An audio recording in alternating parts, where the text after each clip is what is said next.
सब कब तक बाहर निकलता हुआ दिखाई दे रहे हैं आप? बहुत जल्द इंशाल्लाह हालात और वाक़यात इमरान खान साहब को इस मुल्क का वज़ीर आज़म बनाएंगे इंशाल्लाह। सबसे ख़तरनाक मोमेंट होता है जिस वक्त आप टेक ऑफ में इनडिसीजन में आप थ्रॉटल बैक करते हैं, जहाज़ क्रैश होता है। हमने फुल थ्रॉटल दिया हुआ है, इंशाल्लाह आगे जाएगा हमारा जहाज़ और बनेगा पाकिस्तान तहरीक इंसाफ की हुकूमत। होना क्या था, डर गई इंतज़ामिया। ये caretaker government, Mohsin Naqvi, IG doctor Usman, jail खाना जात का वज़ीर, जेल खाना जात का IG, इनकी टांगें कांप गई हैं। और सबसे बड़ी बात यह है कि हमारे पास ऑर्डर है, कोर्ट का ऑर्डर है, और वहाँ पे उन्होंने अलाउ किया हुआ है हमें कि आज हम लोग मिल सकें। 1.5 घंटे से ज़्यादा हो गया है और हम लोग बैठे हैं यहाँ पे और वो हमें अलाउ नहीं कर रहे हैं। मैं पाकिस्तान तहरीक इंसाफ का अल्हम्दुलिल्लाह चीफ ऑर्गेनाइज़र हूँ। हमारे दिलों पे राज करने वाले वज़ीर आज़म कैदी नंबर 804 इमरान खान साहब ने मुजना जीज़ को नॉमिनेट किया है PTI की तरफ से वज़ारत उस्मा का इलेक्शन लड़ने के लिए।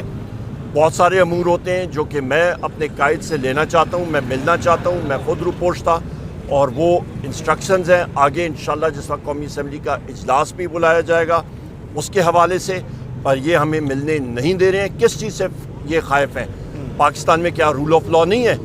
मैं कौन सी अदालत से रजू करूँ? मैं हाई कोर्ट में जाऊँ, मैं सुप्रीम कोर्ट में जाऊँ, मुझे वो अदालत बता दें, मैं उधर पहुँच जाऊँगा, उसका ऑर्डर ले आऊँगा। तो क्या वजह लगती है आपको, क्यों आपको अलाउ नहीं किया जा रहा मुलाकात के लिए खान साहब से? ये इनसे पूछे ना, क्यों इनकी काम पे टांग रही हैं? ये किस चीज़ से डर रहे हैं? ये जो केयर टेकर गवर्नमेंट है, ये किस चीज़ से डर रहे हैं? किस चीज़ का इंतज़ार है? क्या शहबाज शरीफ से ये इजाज़त लेंगे? वो कौन होता है? वो तो खुद हारा हुआ एक आदमी है। उसकी तो सीटें जो है रातों रात तब्दील करके फॉर्म 47 चेंज करके भुगियाँ मार के उसकी मतलब उसको सीट दिलवाई गई है। वो कौन सी क्या हैसियत है उसकी? तो आज की मुलाकात की क्या खास बात थी? क्या कौन से उमूर पर खान साहब से आपने डिस्कशन करनी थी? पार्टी के अफेयर्स है, हमारे बहुत सारी चीज़ें जो हमने डिस्कस करनी होती हैं, जो कि मेरा काम है चीफ ऑर्गेनाइज़र, जो मैं अपने कायद से मैंने डिस्कस करनी है। हमारे बैरिस्टर गौर साहब हैं, वो चेयरमैन है पार्टी के, उनके साथ हमारा एक लियाज़ोन होता है, इन सारे साथियों के साथ डिस्कस करनी होती है। यहाँ पे अली बुखारी साहब हैं, ये वकील हैं, इनके पास है एडवोकेट जवाद साहब हैं, लीगल अफेयर्स इन्होंने डिस्कस करने थे। ये ज़रूरी चीज़ें हैं और ये डिनाई किया जा रहा है। आपने 3 दिन पहले प्रेस कॉन्फ्रेंस में कहा कि हुकूमत विफाक और पंजाब में आप बनाने जा रहे हैं, कि बिल्कुल इंशाल्लाह। कैसे बनाएंगे? दूसरी तरफ उन्होंने भी नंबर्स पूरे कर लिए हैं आपके खिलाफ मुखालिफ। वो ऐसे नंबर इन्होंने डब्बा नंबर पूरे किए हैं, जिस तरह के फॉर्म 47 इन्होंने जाली किस्म के बनाए हैं। ये मेरे साथ इनके पास इन्होंने इन्हें का इलेक्शन इस्लामाबाद से लड़ा है, और अली बुखारी साहब ने एक फॉर्म 45 जो है वो सामने इलेक्शन कमीशन का रखा है, फैसला महफूज। ये तो वो डब्बा इलेक्शन जिस तरह कर देते हैं कि अपनी मर्जी का रिजल्ट देना, ये वो अंग्रेजी में कहते हैं this is not on. Shahbaz Sharif साहब कहते हैं आप लोग हुकूमत क्यों नहीं बना रहे? बनाएं, हम आपको वेलकम करेंगे। तो आपके सामने इस वक्त कौन सी ऐसी चीज़ है, रुकावट बनी हुई है? हमारे सामने कोई रुकावट नहीं है, हम लोग अपने नंबर्स पे लगे हुए हैं और वो अपना नंबर पूरा करें। उनका क्या है, 40 सीटें, 40 ओरिजिनल उनकी 40 सीटें बमुश्किल, जहाँ पे शहबाज शरीफ और नवाज शरीफ जो हैं वो हारे हैं, वो हारे अपनी सीटें, और उनको अगले दिन जो है वो जिताया गया है इलेक्शन। वहाँ पे रिटर्निंग अफसर ने जो डंडी मारी है, उसने उनके फिगर्स पे फॉर्म 47 को उसने आरोज़ ने रिटर्निंग अफसरान ने फॉर्म 45 को नहीं देखा। उन्होंने फॉर्म 47 को उन्होंने फिक्टिशियसली चेंज किया और उसकी बिना पे उन पे लाए, और उनका ओरिजिनल नंबर 40 से कम है।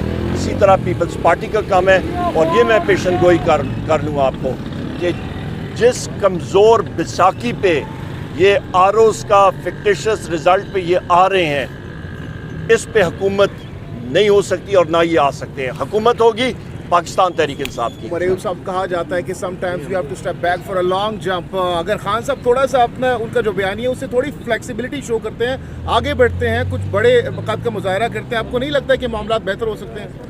मैं एक एविएटर पायलट हूँ। सबसे ख़तरनाक मोमेंट होता है जिस वक्त आप टेक ऑफ में इनडिसीजन में आप थ्रॉटल बैक करते हैं, जहाज़ क्रैश होता है। हमने फुल थ्रॉटल दिया हुआ है, इंशाल्लाह आगे जाएगा हमारा जहाज़ और बनेगा पाकिस्तान तहरीक इंसाफ की हुकूमत। हुकूमत अगर नहीं बनती तो क्या लायमल होगा? एहतजाज करेंगे, धरने वरने देंगे? आ जाए, वोट मौका आएगा, वो भी हमें सब कुछ हमें आता है तरीका। हम लोग पॉलिटिकल वर्कर हैं, हमें जेलों में डाला गया, लाठी चार्ज हुई, टीयर गैस शेलिंग हुई, तशद्दुद हुआ, सब कुछ हुआ। हमारे लोगों को उठाया गया, इन्फोर्स्ड डिसअपीयरेंसेस की गई, क्या कुछ नहीं किया गया। اور آج بھی ہم لوگ کھڑے ہیں انشاءاللہ. انڈر گراؤنڈ لوگ کب تک باہر آ رہے ہیں؟ خان صاحب نے تو کہہ دیا باہر نکل آئے، ابھی تک نہیں نکل رہے. آپ کے سامنے ہوں میں، ہمارے ساتھ اور ساتھی آ گئے ہیں ابھی انشاءاللہ تعالیٰ. صاحب سارے ہمارے ساتھی ایک ایک کر کے نکل رہے ہیں، اور جنہوں نے الیکشن بھی کنٹیسٹ کیا، جن کے اوپر ایسے کیسز ہیں، ان کے وہ بھی آہستہ آہستہ آ رہے ہیں انشاءاللہ. اور کیسز کی نوعیت ایسی میرے ساتھ خود ہو چکا ہے. ہم لوگ کورٹ جاتے تھے، آگے تقریباً 800 کی نفری ہوتی تھی ہمیں اریسٹ کرنے کے لیے. کہاں کا انصاف، کہاں کا قانون کے تقاضے. یہاں تک جوڈیشری خود کہتی تھی، جج صاحبان خود کہتے تھے کہ ہم لوگ آپ کو اس اس ہاتھے سے باہر آپ کی سیفٹی گارنٹی نہیں کر سکتے تھے. لاسٹلی بتائیے کہ خان صاحب کب تک باہر نکلتا ہوا دکھائی دے رہے ہیں آپ؟ بہت جلد انشاءاللہ. حالات اور واقعات عمران خان صاحب کو اس ملک کا وزیر اعظم بنائیں گے انشاءاللہ. میں اسٹوڈنٹ آف اکنامکس ہوں. یہ حالات ایک مضبوط حکومت نہ آئی، اقتصادی ایک نائٹ میئر آ رہا ہے جس کو انگریزی میں کہتے ہیں. ایک ایسے حالات بن رہے ہیں کہ ان کو معلوم نہیں ہوگا اس کو کیسے وہ ہینڈل کریں. اقتصادی طور پہ نہ ان کے پاس ایکسپرٹیز ہے اور نہ کچھ اور ہے. یہ ایک شخص اس کو ہینڈل کر سکتا ہے اور ان کا نام ہے عمران خان صاحب اور پاکستان تحریک انصاف کی حکومت. سو لہٰذا یہ فکٹیشس مینڈیٹ کے اوپر انحصار نہ کریں. بہت شکریہ. بہت شکریہ.